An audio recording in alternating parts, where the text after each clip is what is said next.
Hey, what is up, guys? I am here to give you technically one video talking about three topics. TNA, Top Rope Promotions, and Smackdown. I watched Smackdown a few minutes ago. Top Rope Promotions I went to last night, live, and TNA I watched Thursday, and I didn't get the chance to do the review until now. I have braces now, see? So I'm a little bit annoyed about it, because I can't even eat Cheetos and stuff. So let's start with TNA. This TNA happened on April 18th, 2013. We have Taz, Todd Kennelly, and Mike Tenay on commentary. They give wishes to the people about the bombs that got bombed in Boston, and I'll be talking more about that later, because soon, because there's certain things I gotta do. Then it tells you what happened last week with the tag team championships, how Chavo and Hernandez won the tag team championships, and how Bully Ray retained his world championship. And it shows the aftermath of the Full Metal Mayhem match. It shows Jeff Hardy being stretched out, and Hulk Hogan it says, "I'm just so sorry, I can't believe this happened." That's kind of all that really happened. Aces and Eights are backstage. It's Garrett, Wes Briscoe, and Devon. Devon's talking about how you shouldn't take Kurt Angle lightly. He's one of the greatest wrestlers in the world. And Wes Briscoe said, "Hey, I got this. I've beaten Kurt Angle before, and I can beat him again." Then Garrett and Wes talk about who should pin him, and Devon says he doesn't care as long as the job gets done. So I'm gonna get Garrett Bischoff and Wes Briscoe versus Kurt Angle. It's not that it was a bad match. It's just, it wasn't a bad match, but it wasn't a great match. I'm not really a fan of Garrett Bischoff. Wes Briscoe's not that bad, but Garrett Bischoff can't really wrestle. I liked it when Kurt Angle did the double German suplex to both of them. And then Kurt Angle has Wes Briscoe in the ankle lock, and then D'Lo Brown comes and distracts the referee, and Mr. Anderson hits him in the back of the head with a ball-peen hammer, and Garrett Bischoff pins him for the victory, and Mr. Anderson wishes AJ Styles luck in his match with James Storm. Then he wishes, he also says that if you're not wearing an Aces and Eights jacket, you're gonna get laid out, and you're gonna see what happens more with that later. P.D. Williams and Zema Ion are backstage talking about their X Division Championship match. Kind of really it. Kenny King. Now we have Kenny King defending the X Division Championship against Zema Ion and P.D. Williams. I actually like this match. Before the match starts, Kenny King attacks both people. Zema Ion goes to drop kick P.D. Williams in the corner, but he gets laid out by Kenny King with a kick. What else happened? He went to finish off P.D. Williams, but he failed, and he gets hit with the Canadian Destroyer, so Kenny King's like out for the rest of the match. It's just P.D. Williams and Zema Ion fighting it out, and they had a decent fight. Zema Ion hits the crossbody, tornado DDT. P.D. Williams hits every move in the book. He does a suicide dive to Kenny King, and then what's his face? P.D. Williams has Zema Ion in the Texas Cloverleaf, and Kenny King kicks him in the face and pins Zema Ion for the victory. So Zema Ion can't is out of the championship picture now, so I guess that's fine. Then we have Magnus' interview. He talks about how Aces and Eights took months out of his career, and how he wants to take control over the television championship. TNA Shop.com ad, and I guess if you get a Dixie Carter toy, you can take a picture of it and post it on Twitter, and you get like prizes. I'm not going to participate in that. I don't really feel like it. Brooke Hogan and Christy Hemme are backstage. I guess Christy Hemme made a website for the knockouts, which is fine. Kind of showing faith in your knockouts. Then Miss Tessmacher and Mickey James come up, and Brooke Hogan wishes them both luck and wants them to and has faith in them to succeed in the knock and says that they've been busting their ass in the knockouts when they haven't been wrestling in a while, so I don't understand. And then Miss Tessmacher tells Brooke, if she needs anything, you can just come to me. We get Devon defending the television championship against Magnus. The match never happens. Doc and Mike Knox come out and try to attack him, but he fights him off. Mr. Anderson comes up, and the numbers game becomes too much, and and Doc and Knox double choke slam him on the stage, and then Samoa Joe comes out and makes the save, but it was too little, too late. Then it shows that attack. Then Samoa Joe's backstage talking about how they're cowards, and he asks Hulk Hogan, and tonight he's gonna be the one facing Devon for the television championship instead. It shows everything that's been going on with AJ Styles. I guess Velvet Sky got injured because I think it was Taylor that dropped her on a bad knee, and she couldn't feel her knee, so I guess she's set to go next week though. What it looked like, or that. What's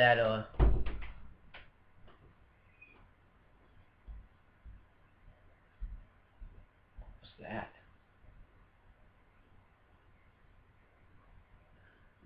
But they're gonna take the title off for next week, so she can, I guess, get recover.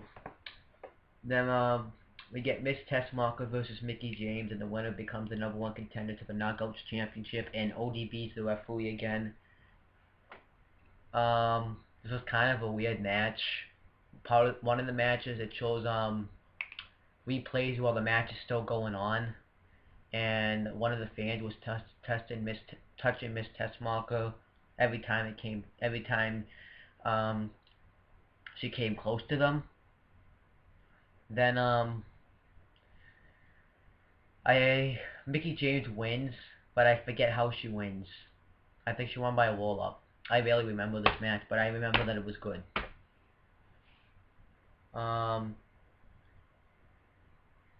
AJ Styles is back. Oh, and Christopher Daniels says, and I guess he was backstage with Bad Influence, Christopher Daniels and Kazarian.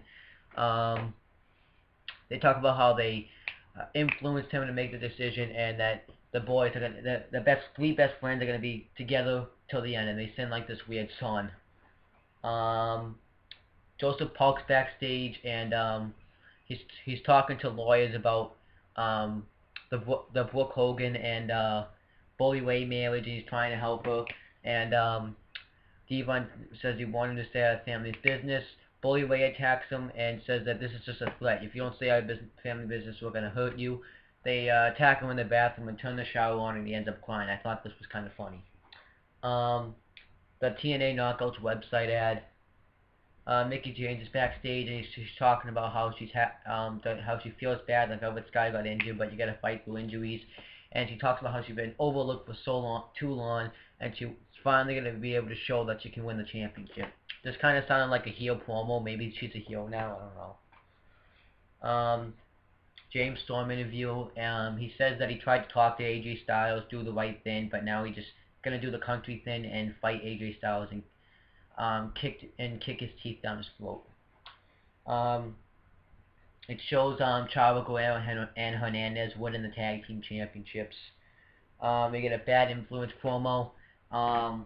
They talk about how AJ Styles is gonna go to their side, and they talk about how how they're the next #1 contender to the tag team championships. Bobby Roode and Austin Aries come out and say that they're the next #1 contenders. They have a rematch clause. They kind of go back and forth, kind of like a comedy thing. Like, Kazarian's like, what about your sunglasses? Why are you wearing sunglasses? And he's like, why do I wear sunglasses? Because, and he says, what are you blind? No, I wear sunglasses because they're cool. And then Kazarian also said, you only cut your hair because I cut my hair. Bobby Roode says says Christopher Daniels, you have no hair. And then they kind of step out and he says, okay, you guys win. He's like, yeah, you bet, damn right you win. But then Chavo Guerrero and Hernandez are behind them and they attack Ludonaries and says that everyone wants a shot at these or something. I forget. But I thought that was funny. TNAShop.com ad. Aces and Eights talk. Oh, after the world title match, Kenny Ken talks about how like Aces and Eights have taken over. Who else says it? Bobby Roode also says it, and I forget who else said it. But they talk about how Aces and Eights have like completely taken over this company. And that no one can, and that Hulk Hogan can't do anything about it. It shows the Aces and Eights attacks with Kurt Angle and Garrett Bischoff. Matt Morgan's backstage and he talks about how Hulk Hogan's mistakes are just coming crashing on him because all he had to do was name me the #1 contender at Lockdown for the World Championship, and this would have never happened. And he's kind of right, but he's kind of wrong. We have Devon defending the television championship against Samoa Joe. Decent match. Aces and Eights come out again, and Mr. Anderson hits Samoa Joe in the face, and he gets knocked out, and Devon covers him for the win. And I was wondering how he got knocked out from that, but Mr. Anderson had brass knuckles on him, and then he hit him again So it was fine. Made Aces and Eights look strong. AJ Styles and James Storm are backstage, headed to face each other. We get a one night only ad. I'm gonna try to find that, and if I don't find it, no review. But if I find it, review, cause I can review that because it's pre-taped, so it doesn't really lead anywhere. Then we get James Storm versus AJ Styles. AJ Styles goes to leave, but James Storm attacks him before he leaves. They actually have a match. I wasn't expecting them to actually have the match. But James Storm hits the backbreaker, cold breakers. AJ Styles does head cross bodies, high flying moves, his normal stuff. James Storm goes for the super kick, but AJ Styles counters and gets him in like this leg lock, and James Storm ends up tapping out. So I thought actually that was fine. I wasn't expecting it to be a match. I was expecting like something to go down. Christopher Daniels and Kazarian come out and raise his hand, and AJ Styles just attacks them both, and he leaves. But while Aces and Eights are attacking James Storm, and they attack Christopher Daniels and Kazarian as well. Bully Ray hits Kazarian with the World Championship. Doc and Mike Knox double choke slam Christopher Daniels, and James Storm gets like a one-handed spine buster move by D'Lo Brown. Then Bully Ray talks about how Aces and Eights are going to be dominant, and this is all Hulk Hogan's fault. All your heroes are just victims, and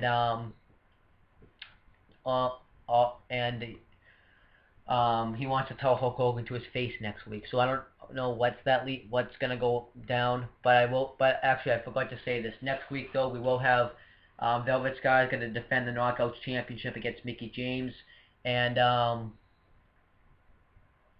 what else? Bobby Roode and Austin Aries are going to get their rematch clause for the World Tag Team Championships against Chavo Guerrero and Hernandez. So I think next week could be a decent show, but you never know. This week actually was a good show. I'm glad they made the Aces and Eights look strong throughout the whole show. They're doing a good job with that. You need to keep it going though. Keep it up. I don't expect it to last forever. And I'm glad Devon finally defended the television championship. And I can also see a feud now between Devon and Magnus for that television championship. So that's that. Now I'm going to get to the next show. I actually went to this show live. It's called Top Rope Promotions, and it happened on April 19th, 2013. I'm going to show you the shirt I got. It says Biff Rules on it. You can't see it because it's like looking into a mirror. Biff Rules.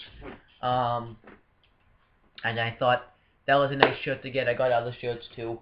But first, I got these. It's like a fan fest. The people that are gonna be there. I'm actually gonna read it out to you. Pro Wrestling Fan Fest, Saturday, June 22nd, 2013. in Stanford Inn and Marina Hotel in Fan Harbor, Massachusetts. Meet over 50 of your favorite wrestling legends and superstars. And here's the guys you can meet: Matt Hardy, Bobby Lashley, Coco Beware, Demolition, Axe and Smash, Buff Bagwell, Mr. USA, Tony Atlas. You can meet Ted, the $1 Million Man, Ted DiBiase. You can meet Doink the Clown, Kevin Sullivan, Mr. Fuji, the Powers of Pain, which is Warlord and Barbarian, Rick Fuller, Superfly Jimmy Snuka, Ron Simmons, Jerry the King Lawler, Jake the Snake Roberts, Colin Delaney, which is awesome, Adam Bomb, Rikishi, Cowboy Bob Orton, Paul Orndorff, Angelina Love, Papa Shanko, Hillbilly Jim, Carlotta Jamieson, Howard Finkel, the Fink, the Repo Man, the Godfather, Dennis Knight, Bobby Eaton, Primetime Brian Lee, Sonny, Men on a Mission, which is Mabel, aka Viscera, and Oscar and Mo.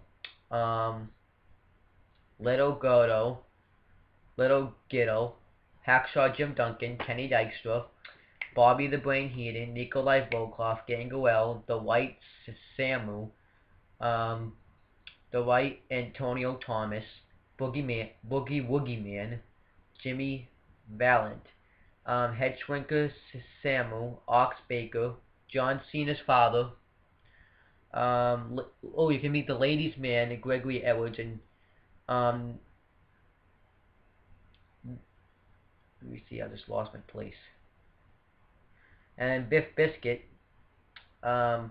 Vinny Mausole, Vinny, which is a wrestler and that works in Top Rope Promotions.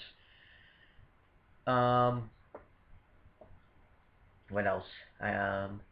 JT Dunn, Joe Jodder, Duke of Duster, Pete Doherty, Ashley Marceau, which was a wrestler in 2007 that ran, well, a diva in 2007 that ran for Playboy. Princess Victoria, Alex, I don't know how to say his last name, Mistress Belmont, Sammy Lane, Thomas Lawler, Pat Piper, Shockwave the Robot, Fred Curry Jr., Furnace Fortune, Furco Falcon, Mario Salvodi, and Billy Silverman, and many more wrestler stars. And these are the wrestling stars you can meet. I'll show them on the picture, and on the back, same thing. And I don't need to repeat like this side. You can see it. So I think that would be nice, and I have the same thing with this. And I also got, I got this, and there's the winner out today named Sean, has a T-shirt that says this. It says, I heart Shano, and I thought that was a nice T-shirt, and it has like a microphone right there. So I thought that was a nice T-shirt to get. Now I'm going to talk about the actual show. I just wanted to show you the stuff for that I got. So let's talk about the actual show. They do bombing moments. We do a moment of silence, and we also do the national anthem. I thought that was nice because of that tragedy that happened. And then we get Casey Ray and Jillian Hall versus Crystal Marshall and Awesome Khan in a no disqualification tag team match. It was awesome to see Awesome Khan. Jillian Hall, she's saying, wasn't so awesome. What happens is one of the wrestlers I think it was Casey that hits him with the chair. No, Jillian hits Awesome Khan with the chair. Then Awesome Khan does a face buster move and onto Jillian Hall, onto both divas, and onto Casey, and pins them both for the victory. That's all that it was good to see the Awesome Khan wrestle, I will say. Then we get Mickey Webb versus Johnny Angel. Mickey Webb looks like Tyson Kidd, kind of. So he kind of reminds me of Tyson Kidd. Nice match. Tyson, Johnny Angel went for the twist of fate, but gets hit with a kick. Then he goes off the top rope for a high cross body, and Mickey Webb reverses it and pins him for the win. So I thought, and they shake hands after. So nice match. Then we get Matt Magno versus Bean. Oh, I remember this. This actually was a nice match too. Matt Magno attacks him before the match, and he throws him in the but Bean throws him all around the barricade, all around the guardrails. Which the woman in front of me got scared every time they went into the guardrails, and she covered up her kids. And don't get front row seats if you're not gonna like that. Then he throws him into the steel post, but then he ends up throwing him into the steel post. Then he does German suplexes, and he does a drop, but Bean comes back and he hits him with I forget how he won, to be honest with you. It's a blow to me. There's so many finishers. I don't remember how he won the match. I'm sorry, I just don't remember. Oh, I don't remember how he won. I'm sorry. But I remember that Bean won. Then we get Mike Bennett with Brutal Bob Evans and Maria versus Jason Riley. Another good match here. Jason Riley does the springboard spin kick, and Mike Bennett does a super kick. And Mike Bennett wins when he lifts him up and he gets him into like an RKO. And Jason Riley actually ends up hitting the RKO himself when Mike Bennett goes off the top rope, which was a nice touch. Then we get Windman and the Ladies Man with Biff Biscuit versus actually, let me say it again. We have the Ultra Brothers defending the tag team titles against the Windman and the Ladies Man. Why I like watching these guys wrestle is every time they wrestle, they just are good at being heels. They just like every time we call them heels, they're like, "Don't call us heels, we don't suck," and they're just so good at being heels. It's just awesome. And then they work over one of them when Biff and Windman grab his legs and puts his balls into the turnbuckle, and they start to dominate. Then one of them gets a hot tag, and what's his face? The Ladies Man and the Windman do a double power bomb and pin him for the win, and they become the new tag team champions. That was awesome, and I actually did get a picture with them. And I'll put that on Facebook later. And yeah, speaking of which, I have to do something real quick.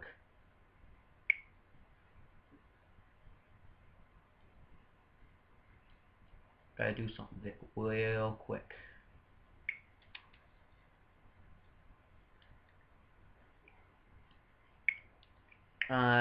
hold on. I brushed my teeth.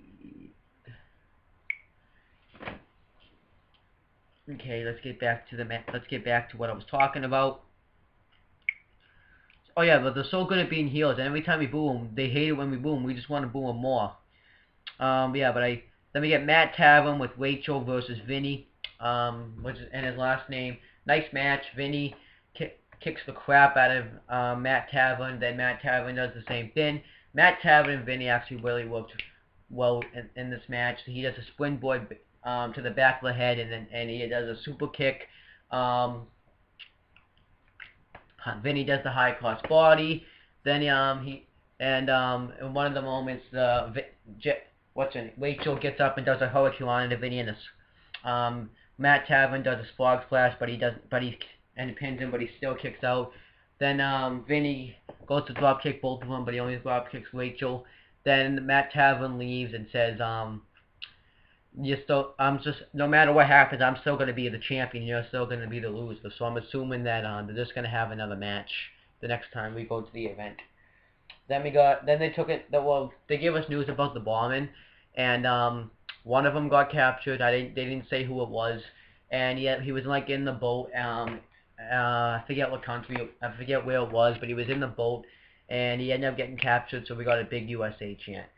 Then we get Brutal Bob Evans, and he faces someone, but we never find out what his name is. Funny match. He asked him to take his headband off, but he takes off his hat, but his hat, and then they both smack the referee's ass. Other than that, boring match. Brutal Bob Evans ends up getting the win by a roll up. Then we get Bud Nasty and Effie Bill versus Greg Costa and Frankie Twain. I didn't really pay attention to this match. It wasn't that great, so I'm not going to talk about it. I don't even remember how the person won. I remember that Greg Costa though and Frankie Twain won. Bruce Biscuit with the Ladies Man and the Windman defending the Top Rope Promotions Heavyweight Championship against Nick Steele. Great match. Nick Steele gets busted his nose open when he goes off the top rope and does a high flying move to all three men. He ends up getting his nose busted open. Then the other men, the Ladies Man and the Windman, get involved, so they get ejected from ringside. Then Bruce Biscuit starts dominating. Then Nick Steele comes back and he's about to win the match, but somebody in a mask comes out and tries to help him, and the Ladies Man throws powder into Nick Steele's eyes, and Buff Biscuit tries to roll him up for the win, but Nick Steele kicks out. Then then they try to hide the Ladies Man and the Windman, so the referee doesn't know they're out there. Then Buff Biscuit does a super back suplex off the rope to Nick Steele does a sick back suplex off the turnbuckle to Nick Steele does a sick suplex to Buff Biscuit but before he can cover him, the Ladies Man and the Windman attack him, and that's how and Buff Biscuit retains the championship, and that's how Top Rope Promotions ended. I liked watching the show.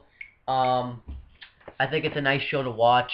It's better. It was actually better than a 3-hour Raw, so definitely recommend you guys check that out maybe someday. So now I want to do SmackDown for the same day, April 19th, 2013. We get JBL, Michael Cole, and Josh Matthews on commentary. Then it tells you what's... And by the way, I'm going to post that picture from Top Rope Promotions in the description box. I'm going to post where you can find it on Facebook when I put it on Facebook. Then it tells you what's going to happen with the World Championship situation and the Mark Henry and the tag team match between Big Show and Mark Henry versus Randy Orton and Sheamus. We get Fandango versus Santino Marella, and during this it shows an Extreme Rules ad. Fandango comes out and he tells Maria that she looks beautiful tonight, and she asks if she has a Fandango. She dances with her. Then she says, that was absolutely terrible, you can't even dance. And then and Fandango says, can you at least pronounce my name correctly? Santino comes out and says that I can do Fandango better than you can, and he starts dancing, and it was just crap.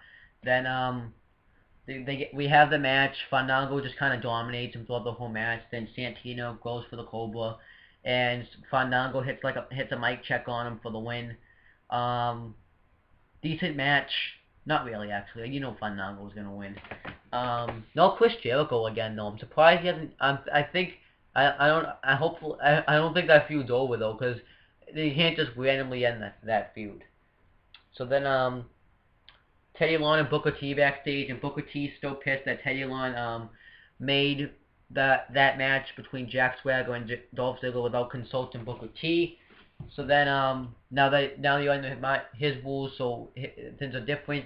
Big Show comes up and thanks Teddy Long for giving him a tag team partner tonight against Randy Orton and Sheamus, and then that pisses Booker T off even more. So Teddy's like, wait, Big Show, wait for me. And then we get a Don't Try This at Home ad. Kofi Kingston's doing it. They were obsessed with this tonight. Then we have Kofi Kingston versus Wade Barrett.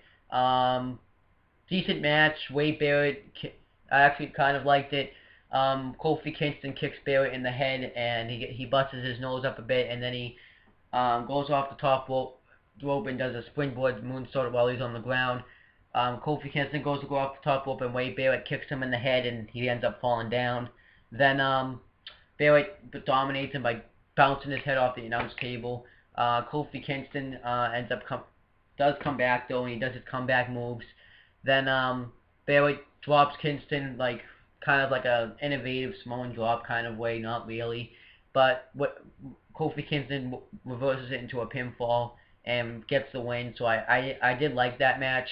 It was a decent match. They're kind of using Kofi Kingston now, but I can just see once he loses that United States Championship, they won't anymore. Then it shows Sheamus and Mark Henry's rivalry. Mark Henry interview. The new broadcast journalist asks why Mark Henry's been attacking Sheamus, and he says because he can. And then Sheamus attacks Mark Henry, and he says that's what I do before he attacks. And then Sheamus attacks Mark Henry backstage, and Sheamus says, that's what I do. So I can see a possible match at Extreme Rules. We get a Sheamus video package shows his career. Then it shows the World Heavyweight Championship picture. Then we get Alberto Del Rio versus Jack Swagger with Zeb Coulter. And during this, it shows a Don't Try This at Home ad again, and an Extreme Rules ad. This time, Zack Ryder did the Don't Try This at Home ad. This match was a really good match. Del Rio and Swagger are both injured from their attacks on Raw. Del Rio's ankle's injured and Swagger's shoulder's injured, so they do work on that. Swagger tries to attack Del Rio, try to attack him with the steel post, but Del Rio kicks him off, and Del Rio kicks him while he's on the outside. Jack Swagger then just kind of dominates him. Del Rio goes to go off the top rope, but Swagger does like a chop block in midair, which was awesome. Then he begins to work on the ankle. He does everything he can to get that ankle worked on. Del Rio tries to fight back, but he keeps failing. Del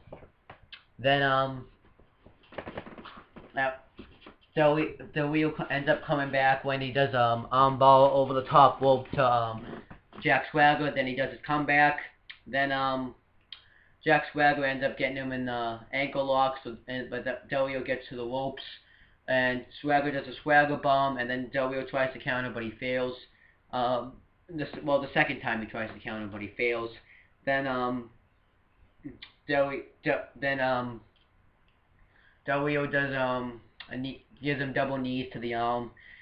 Then he goes to give him the arm breaker, but Swagger pushes him outside the ring. And then Del Rio, when he gets back in, he super kicks Swagger, and it was awesome.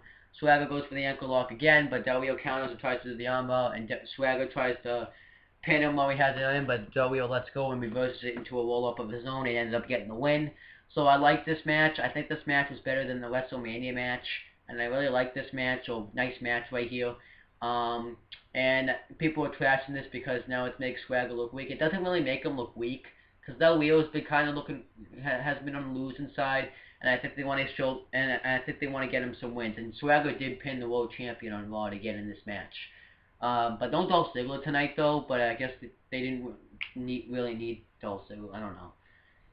John Cena video package. WrestleMania 30 ad. The Raw rebound. It shows the Ryback John Cena stuff. The Shield promo. They talk about how they attacked the champ, and Seth Rollins says, "You can't see me." It's like, "Oh, we can definitely see you. We saw you underneath our boots." And then they talk about, and they say that Ryback finally understands what the meaning of justice is.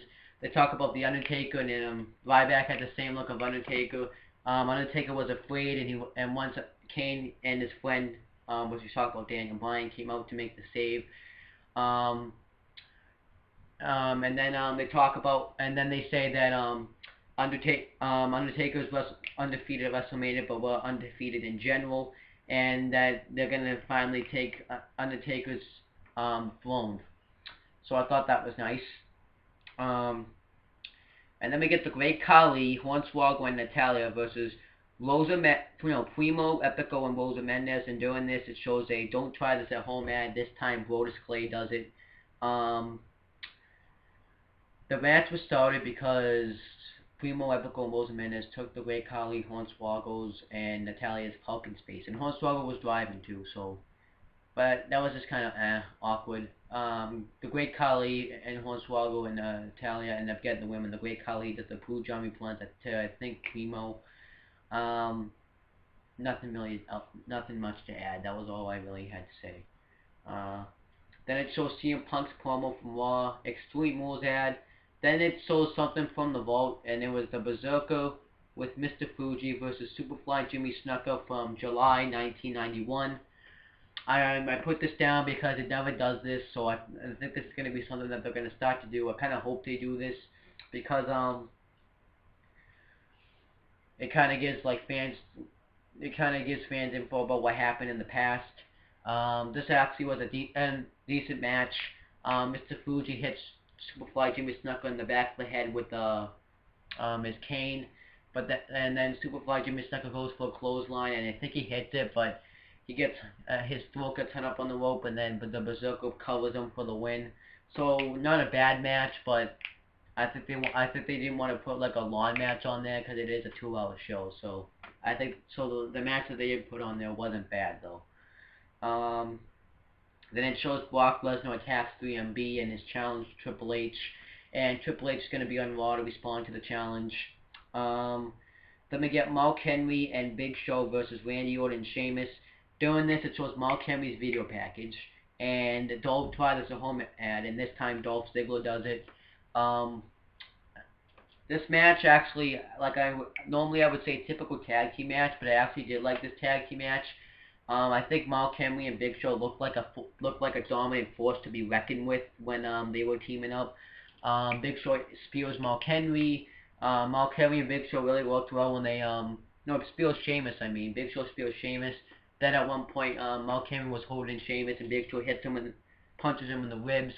Randy Orton gets the hot tag though, and DDT's Big Show, and then he goes to give him the RKO, but Mark Henry clotheslines him, and Sheamus tackles him to the outside. Then Big Show chokeslams Randy Orton for the win. So I definitely see Sheamus versus Big Show at Extreme Rules, and Sheamus versus Mark Henry at Extreme Rules, and Big Show versus Randy Orton at Extreme Rules. That we can do like a fatal 4-way match, and the winner becomes the #1 contender to the World Heavyweight Championship. And I actually kind of would like that to happen, but one-on-ones would be fine too. But I think if you do a one-on-one, some of the matches would be boring. Sheamus and Mark Henry though can work a match. And Randy Orton and Big Show have had good matches in the past, but that's my thoughts there about all those three companies I was talking about. SmackDown wasn't bad this week. I actually did enjoy SmackDown. The stuff I would go watch is Kofi Kingston versus Wade Barrett, Del Rio versus Swagger, and Big Show and Mark Henry versus Randy Orton and Sheamus. TNA, go back and watch the Aces and Eights attacks, and Kenny King defending the X Division Championship against Petey William and Zema Ion. And I will post the picture on Facebook that I took with the Ladies Man and the Windman. But that's pretty much it, guys. See you later. Oh, hold on.